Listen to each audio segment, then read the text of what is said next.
You know which hair color I've actually never ever tried in my entire life? Lavender pink. Given that I tend to have a bit of a hatred towards any color that resembles purple, it makes sense that I kind of shied away from this color, but I'm growing up, learning to embrace new colors, and this is one that I kind of had my eye on for the past few weeks. Let's try it on this blonde hair.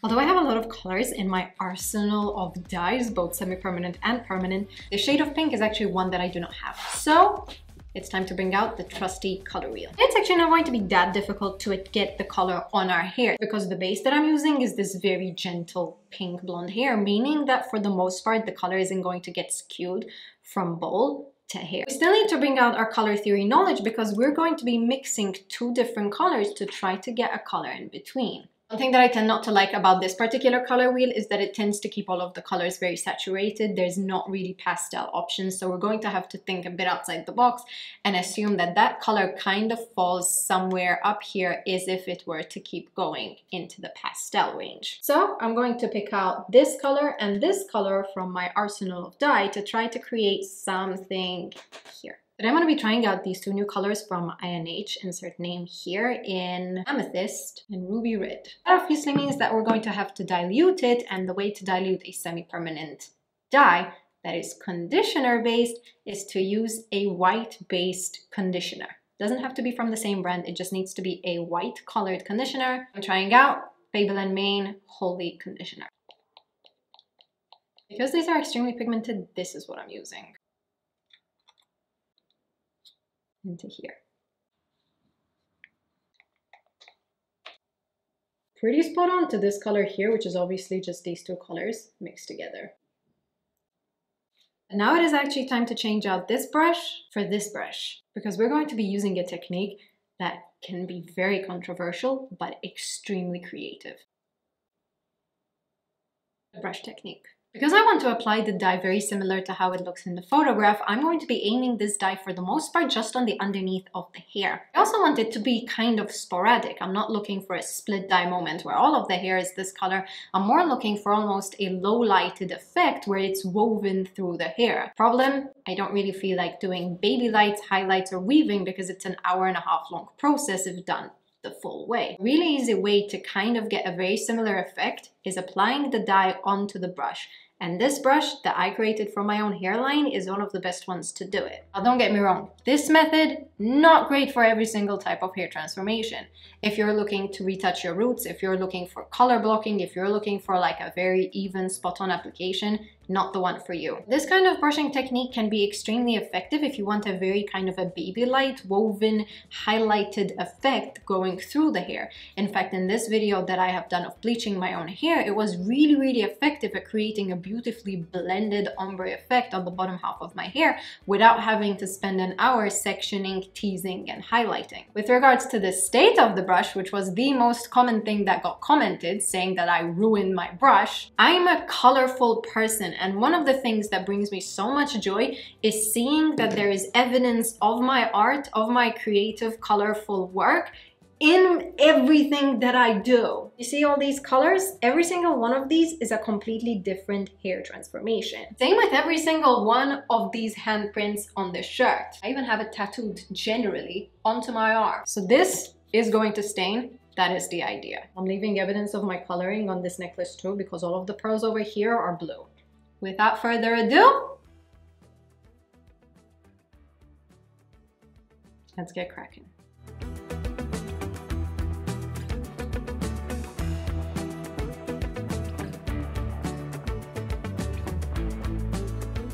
I already know. Let's blend it up here.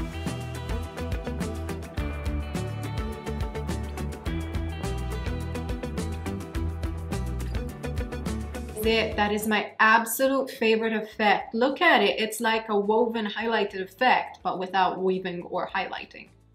We're just brushing. Obviously, the more brushes you do, the more it will start to blend.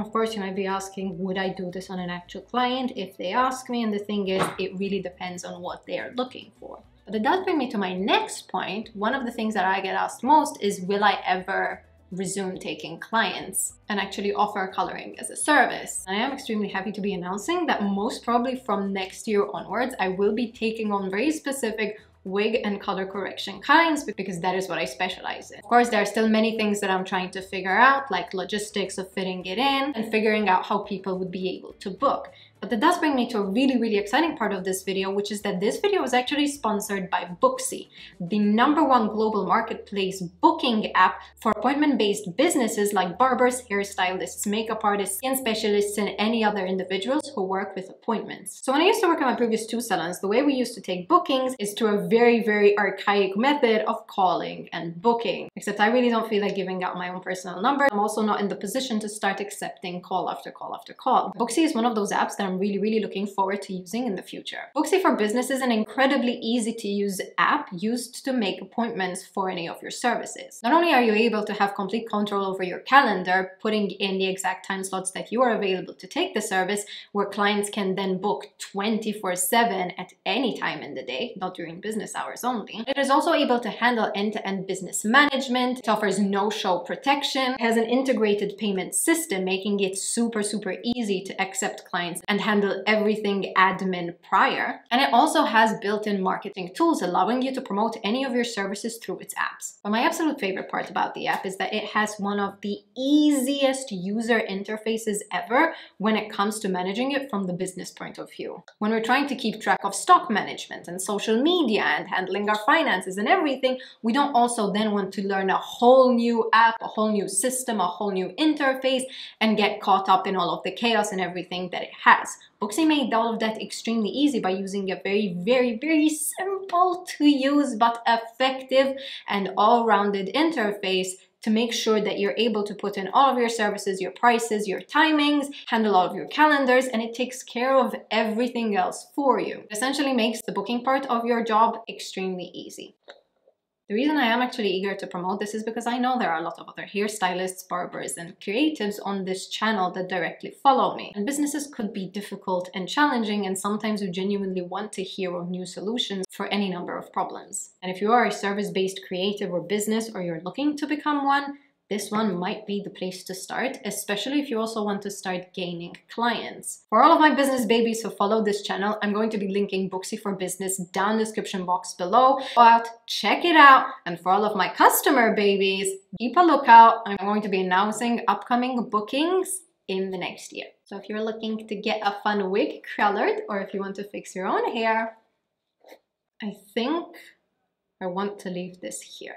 I'm actually so obsessed with what a beautiful application it has, for the simple reason that it genuinely looks a tiny bit like a flame, if you can kind of imagine it, in the sense that it's not color blocked. It's very gentle, like especially this front hairline portion right here. The fact that it became so even on both sides of the hair is one reason why I do think this technique could be extremely fun when used in a creative capacity.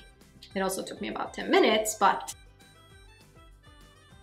I'm gonna leave this here. I'm gonna leave this as is. I think this has such a good possibility and potential for looking really beautiful. So we're going to let this process, and there's not really processing going on, there's just a staining quality for maybe half an hour. I'm not looking for a super color, mostly very similar to the color in the picture. I think I want some on the handle too. Oh, low-key, I kind of regretting not releasing a brush that has like kind of a painted effect on it. Should we?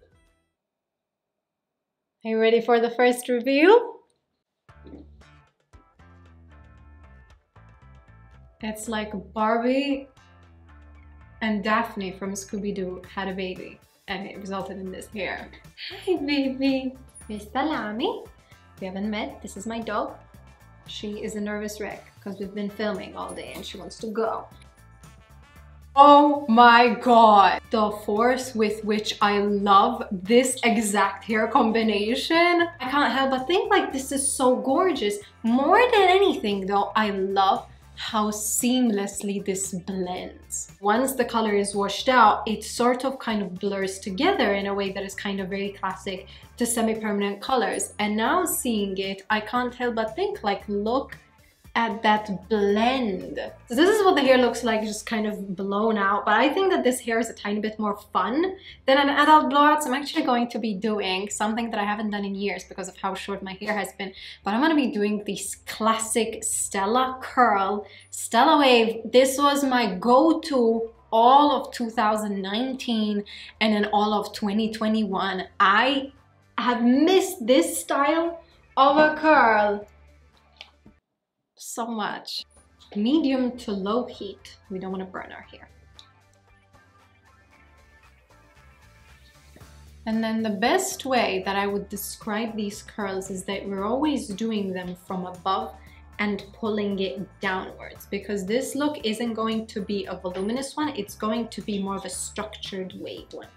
So clip, clasp, twist, and then drag.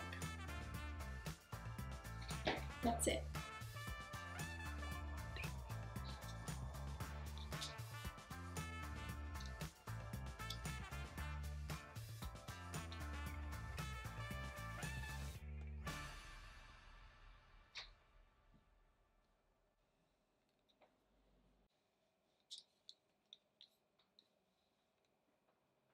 Now for my favorite part ever.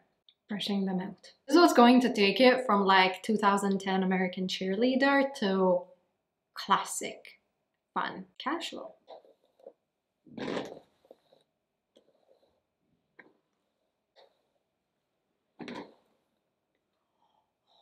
god.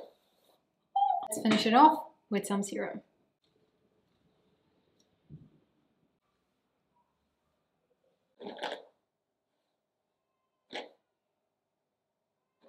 And this is the look.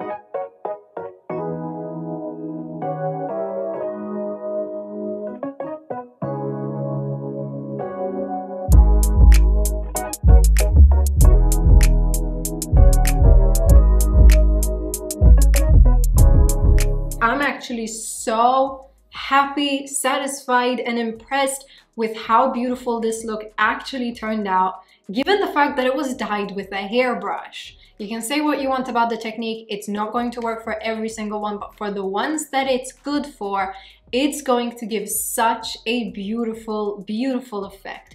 And if you want the gentle pop of color and you don't want it everywhere, or you want it a bit more streaky, this might be just the right thing for you. It's colorful, it's creative, it's a good way to experiment and try new things. And honestly, if you want to be my client and you want me to try this out on you, I'm welcoming you with very open arms. Still don't like blonde. Every single product that I used is going to be linked down in the description box below. Obviously, if you have such a beautiful base such as this one, you theoretically can go in with any color on the color chart. You can just be creative. I went with Pinterest idea, but you can do whatever you want. And finally, if you are a business owner working with appointment-based services, Booksy for Businesses might be just the app for you. It is so easy to use, so efficient, and it is a great, great way to manage, monitor, and take care of all of the appointment side of your business, something that I cannot wait to deal with in the coming year. If you haven't already, subscribe to this channel, join the Stellar fam, let's learn a thing or two together. And as always, I hope you enjoyed this video. I hope you'll give it a go, and I will see you in my next video.